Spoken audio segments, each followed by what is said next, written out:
The last honor today goes to, and I hope she'll take this the right way, maybe the tiniest among us with the biggest of hearts. We all work to carve out a niche place for ourselves, a place where we have a voice on the policy we care about.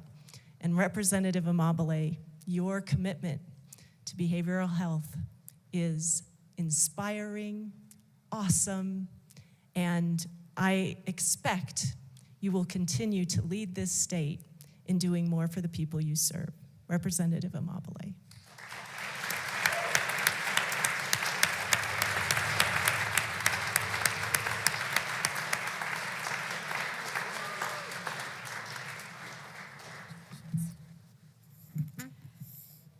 Okay, I didn't really prepare because I wasn't paying attention.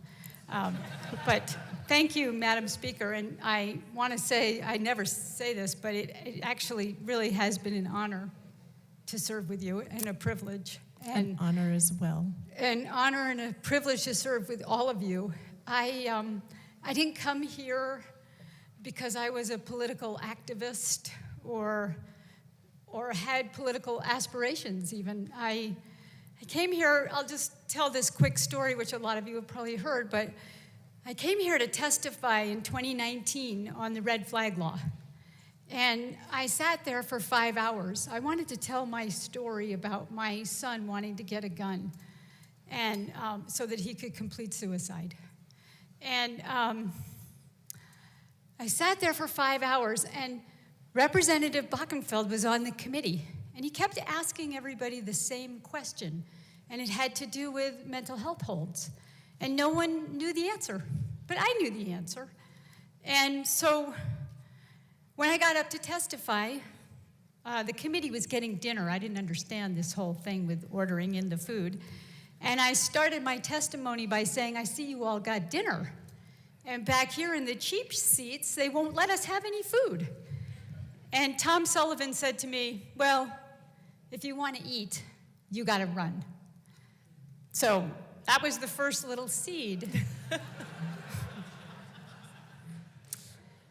But also, I saw that the committee didn't understand what it meant for somebody who has a serious mental illness to be in our society, what it meant to be on a mental health hold, and what it doesn't mean, and how it helps and how it doesn't help, and how it sometimes hurts. And so a couple of months later, I filed to run, and here I am. And there have been a lot of days where I've really questioned my life choices. But this is, for me, my one chance to try to right something that is deeply wrong, that has had an incredible impact, not just on my family, but on thousands, hundreds of thousands of families across Colorado, that we don't do a good job of helping people who are sick, who have an illness. And when I first started, Rep. Hooten was here. And she said to me, you go down to the well every chance you get, and you tell them about mental health. And this isn't the life I was born to. It was not easy for me, and it still isn't. Like, my heart is beating really fast right now. And I know all of you, and when I first started, I didn't know anybody. And you all have had my back on this mission. You've believed me. You've supported the things that I've tried to do. And on both sides of the aisle, I mean, the biggest bill I ran was about creating these mental health beds. And Shane Sandridge was my co-prime. And he gave the best speech I've ever heard on that particular topic. And so I'm incredibly grateful that you all have put your trust in me and helped me move this issue forward. But it is bittersweet here today because I feel like I have gotten some stuff done.